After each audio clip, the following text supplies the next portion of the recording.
Partner! Ay! Siyempre, ang wish natin maging okay yung sitwasyon ng kabisyo natin at ang wish natin may divert ang attention mo. Baka naman sa kwento ng Mahiwagang Burnay ngayong araw na ito, baka kahit papano may divert yung attention mo mula sa problema mo. Uy, sige nga, marami na naman ang excited partner. Ano kaya ang magandang kwento na hatid sa atin ng Mahiwagang Burnay ngayong araw na ito?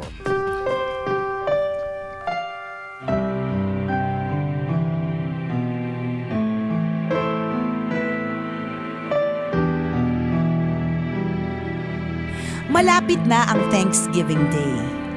Kaya si Teacher Monique ay nagbigay ng assignment para sa kanyang grade 1 pupils. Class, gagawa tayo ng art project. Dahil malapit na ang Thanksgiving Day, ang gusto ko ay gumuhit kayo sa isang malinis na bond paper ng isang bagay na gusto niyong ipagpasalamat. Kinabukasan ay bitbit na ng mga estudyante ang kanilang mga drawing. Marami sa kanila ang nagdrawing ng mga bagay na ipinagpapasalamat nila na meron sila kabila ng kakapusan sa buhay. May mga nagdrawing ng traditional na turkey na pagsasaluhan nila sa araw ng okasyon. May ilan nagdrawing ng bagong laruan, bagong damit, at bagong sapatos na labis nilang ipinagpapasalamat. Subalit isang drawing ang naging bukod tangi sa lahat ng mga naipasang larawan. Ano kayang drawing yun? Ito ay ang drawing na nilikha ni Douglas. Hulaan ko siguro nagdraw siya ng maraming stars. Sabagay, pwede mong ipagpasalamat Oo yun, yan, no? ikaw ba Diba? makakita ka ng twinkle little stars sa Correct. gabi? Pagpapasalamat mo Tama. talaga yan. Ako, partner, sa tingin ko, ang drawing ni Douglas, maraming pores. Bakit dapat Sabagay. ipagpasalamat ang pores, partner? Dahil sa pores na yan, may trabaho ang mga dermatologist. Dahil sa pores na yan, maraming derma clinic. At dahil maraming derma clinic, partner, marami ang merong karir. Diba? Sa isipin mo, tama nga naman, pagpasalamat mo maraming. Pag tinanong ng teacher, bakit ang daming circle dyan? Mga pores po yan, Correct. ma'am.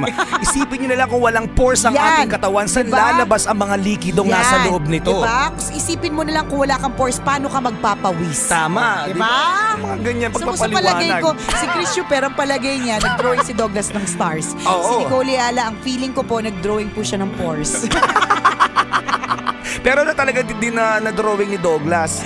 Subalit isang drawing nga ang naging bukod tangi sa lahat ng mga naipasang larawan. Ito ay ang drawing na nilikha ni Douglas. Siguro babae nakahiga, hindi Siguro drawing partner, yan. siguro partner. Yung napanood niya.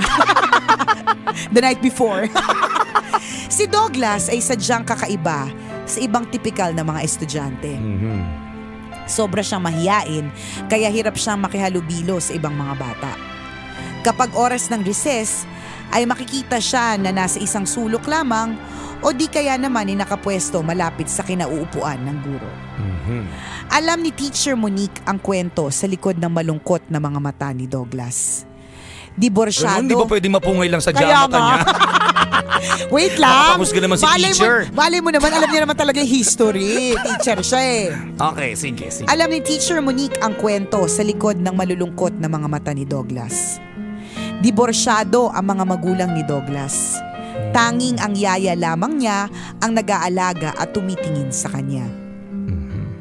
Nag-iisa lamang siyang anak at bagamat sagana sa material na bagay, ay mapapansin ang kakulangan ng kaligayahan sa buhay ng bata.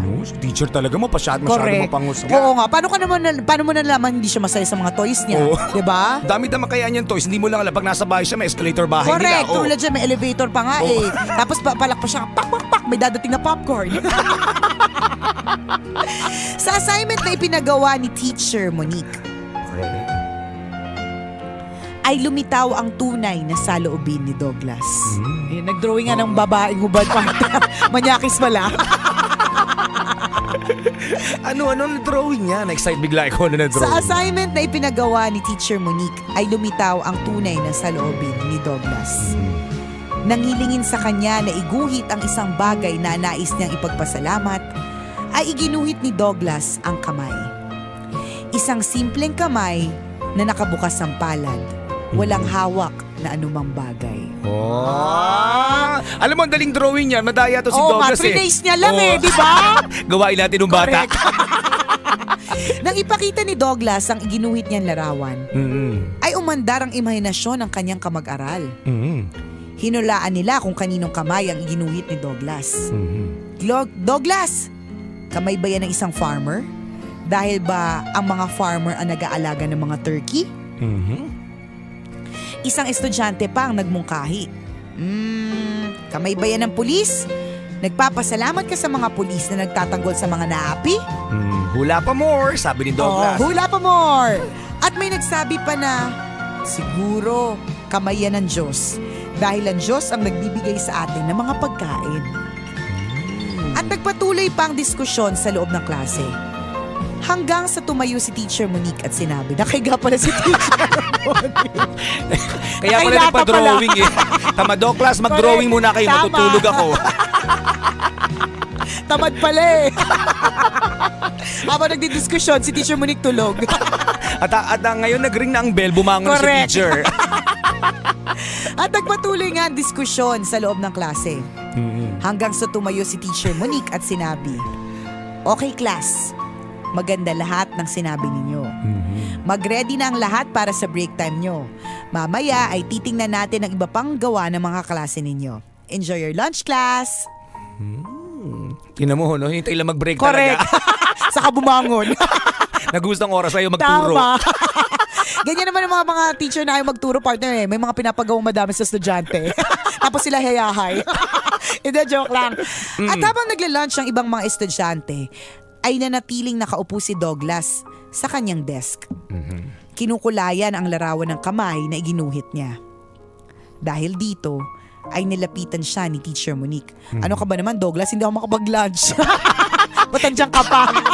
Hinihintay lang kita matapos. Anong oras ba matatapos yan? Ano ba yan? May pag-drawing ka pang nalalaman. Ano ba kulay ng kamay? Ba't ang daming kulay niyan? Hindi, joke lang. Siyempre hindi yun sabi, Teacher Monique. Okay. Kinukulayan ang larawan ng kamay na ginuhit ni Douglas. Dahil dito, ay nilapitan siya ni Teacher Monique. Okay. Douglas, hindi ka pa ba kakain? At sumagot si Douglas, tatapusin ko lang pong kulayan itong drawing ko, ma'am. Douglas, kailangan malungkot. Gutom ka na. Kain mo na yan, Douglas. Kailangan ba malungkot? Tingnan mo, ang baba na ng energy mo.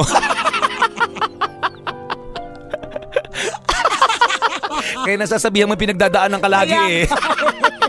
Yung mga sagot mo, ang lungkot. Bigyan mo ng bagong linya, partner.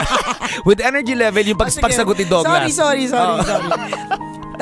Tatapusin ko lang pong kulayan itong drawing ko, ma'am. At muling nagtanong si Teacher Monique, Douglas, pwede ko bang malaman kung kaninong kamay yung iginuhit mo? Napatingin si Douglas sa malayo at sinabing, sa inyo po, ma'am. Natatawa ko kay Douglas. Masyadong imo. Kailangan tumingin sa malayo. Pwede naman eye contact. Harap-harap lang na sila, tumitingin pa na malayo. Hindi sana nag-usap na lang kayo ng malayuan. Kung gusto yung magkatingin na malayo. Correct. Sana nag-cellphone na lang kayo. Ayaw mo naman palang titingnan yung Teacher Monique mo eh. Okay. Douglas, pwede ko bang malaman kung kaninong kamay ang ginuhit mo? Bakit ko sasabihin yung secret kaya? Uy, shh. Napatingin si Douglas sa malayo at sinabing, sa inyo po, ma'am. Iginuhit ko po ang kamay ninyo. Labis ang pasasalamat ni Douglas sa kamay na nasa larawan. Dahil ang kamay na yon ang umaakay sa kanya at sa iba pang mga estudyante. Si teacher naman napadala agad. Dapat chinek mo muna, teacher. Kung ako pareho kayo ng kamay, tingnan mo 6 yung daliri nung isa. Papayag ka, yan yung kamay mo. Huwag ka maingay, Chuper. Dami mong comment. Okay. Labis ang pasasalamat ni Douglas sa kamay na nasa larawan. Dahil ang kamay na yon ang umaakay sa kanya at iba pang mga estudyante. Ang kamay ding yon ang minsang nakasama ni Douglas sa pagtawid sa kalsada. Higit sa lahat, ang kamay ding yon ang nagturo sa kamay ni Douglas kung paano humawak ng lapis, kung paano magsulat, at kung paano kumuhit. Ano? Labis ang pasasalamat ni Douglas sa maarugang kamay ni Teacher Monique. Napaluha si Teacher Monique nang malaman niya ang nilalaman ng puso ni Douglas sa pamamagitan ng larawan ng isang kamay. Sadyang hindi matatawaran ng impluwensya sa mga bata ng mga taong nagpapakita ng tunay na kalinga gaya ng maarugang kamay ng mga guro at mga magulang. Higit na natatandaan ng mga bata ang mga ikinikilos na mga kamay kesa sa mga salitang binibitawan ng ating dila. Wow! Oo nga naman. In fairness, dear Teacher Monique, nagpadala. Nang uutulang naman niya si Douglas. Hindi, joke lang. Siyempre nakaka-touch, partner. Isipin mo, Oo naman. ang assignment mo sa class mo, mag-drawing kayo ng isang bagay na inyong ipinagpapasalamat. At nag-drawing ng kamay, At saka partner. may essay si Si Douglas. Douglas. Ang dami niyang sinabi na Correct. mag-drawing lang, walang Tama, paliwanag. walang kailangan na explanation. Yung kanya meron, no? Di ba, bibong bata? Hindi, pero totoo nakakatuwa kasi ang dami naman pwedeng i-drawing. Tama. Ang dami naman pwedeng ipagpasalamat. At ang dami naman pwedeng maging simbolo ng kamay. Pero Correct. yung kamay na yon ay simbolo ng kanyang teacher. Ang galing! Nakakatuwa talaga diyan mo din marirealize yung value na ginawa sa iyo o yung sacrifice na ginawa sa iyo ng mga taong nakasama mo habang ikaw ay lumalaki. Correct. Yung mga taong mga kamay ng tao na dumampi sa katawan mo, nanay Tama. at tatay mo, 'di ba yung teacher mo na pinapamper ka kapag nasa school ka. Kaya nga, di ba, partner, kapag Mga kaibigan halimbawa, mo. yung nanay mo minura, yung halimbawa minura ka, tapos yung may ina na mura, Oo. di ba, galit na galit ka, bakit mo dinadama yung nanay ko? Tama. Hindi Ganun siya din ganun. yung pagsana ka. Ganun din, di ba? Kapag ang kamay na nag-oruga sa'yo, yun yung kamay na iingatan mo at pasasalamatan mo at hindi at pagtatanggol mo at all costs. Correct. At Diba? saka yung value ng kamay, mga kaibigan, napaka-importante yan. Isipin mo pag wala kang kamay, paano ka kakain? Laging hahabhab? Correct, Ganyan? di ba? Napakahirap. Isipin mo, habhabin mo yung sinigang na liempo. Habhabin mo yung bulalo. Maghabhab ka ng sausawan. Paano mo gagawin yan? Ang hirap, di ba? Lahat ng kamay natin, Diyos ko, lahat ng mga daliri sa kamay natin, mga kaibigan, lahat yan may pong silbi. silbi. Kaya pahalagahan ng ating kamay, mga kabisyo. Ngayon, kung binigyan ka naman ng kamay, gamitin mo sa mabuting paraan. Tama. Di ba? Hindi yung nangangati ka, magnanakaw ka.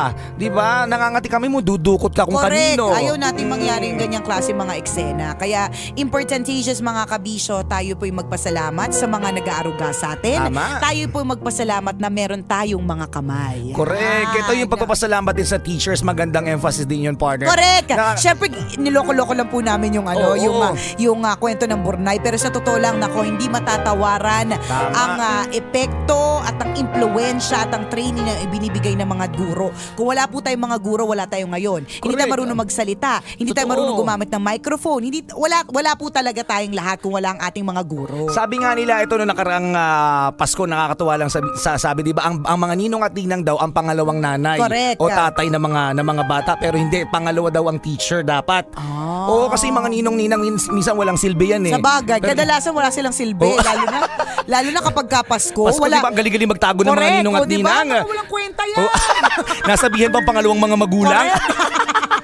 Pero ang teacher, di ba, Oo. talagang hanggat hindi ka nakakatapos ng pag-aaral, hindi Hindi yan titigil titigil. sa pag-aaruga sa'yo hanggat hindi ka natututo. So sinasabi mo ba na kinokontra mo ang sinasabi ng simbahan ng mga ninong at ninang ay pangalawang magulang? Wala naman ako sinabing masyadong ganon. Pero parang ganun na rin.